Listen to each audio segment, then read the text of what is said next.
Bata ka. Meron yata kuya yung hindi yata nadala, yung namatay doon. Ano namatay na? Yung anak ni Ate Beth.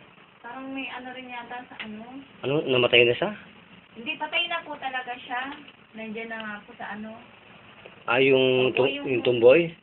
Hindi, yung anak po niya. Ano nangyari sa kanya? Uminom po yata ng alak, may sakit yata siya eh. Kailan nangyari? Nung yata.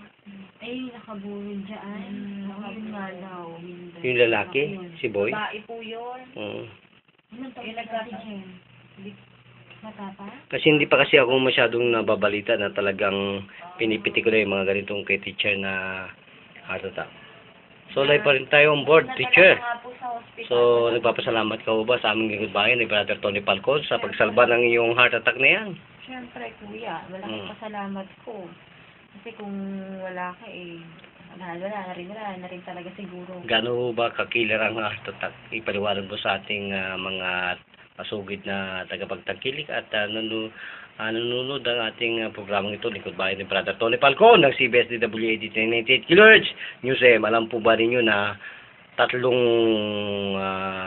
miraculous na nangyari sa inyong buhay? Sinasabi ninyo, dati-dati.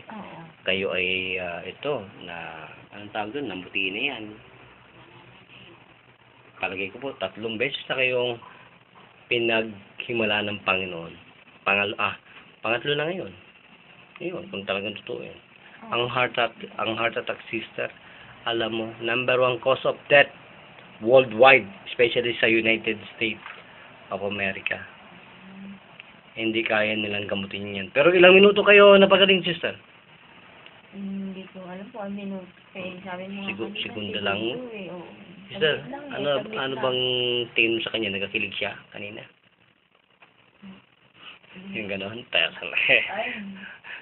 Nagkakilig. Saan ka nakahawak, sister, kanina? Dibdib.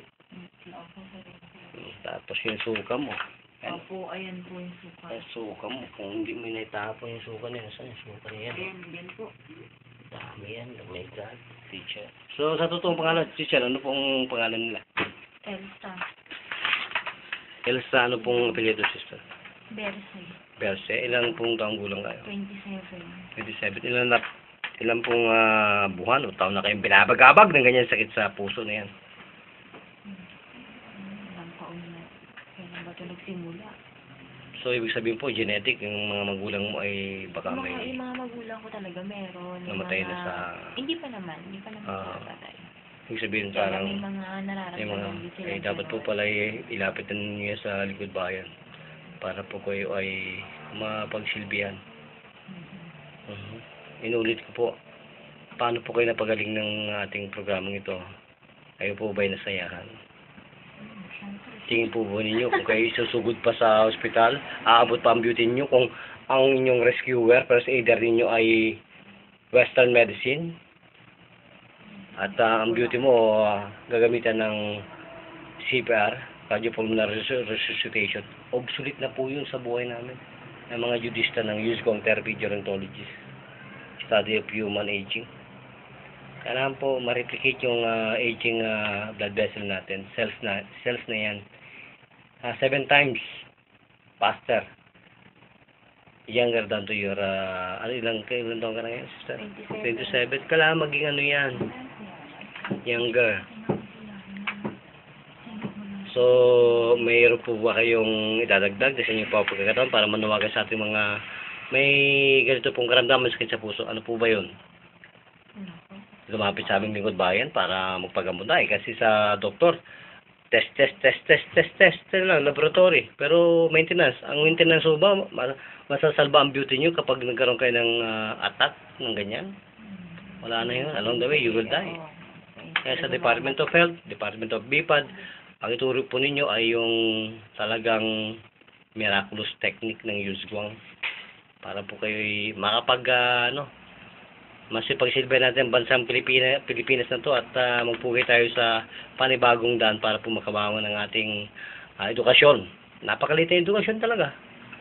Tinatawagan pa ako ng mga PRC kung anong klaseng lisensya namin. Ito po ito.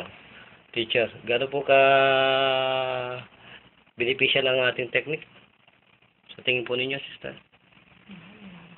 Nakakapagligtas ng nasa bingitan ng kamatayan. Totoo ba yun, sister? Kung ganun po, salamat na po kayo sa aming lingkod bayan. Sige po, nasa inyo po ang pagkakalaon. Thank you, kuya. Thank you. Okay. Yan po ang produkto po ng lingkod bayan ni Brother Tony Falcon. Ito pa rin po si Brother June, nag-uulat para sa lingkod bayan balita. Bida ka kasamang Tony Falcon. Teacher po pala kayo. Saan po bang school yan? Zonta. Ha? Zonta. Luzonta, okay. Thank you, masarap ko sa buhay.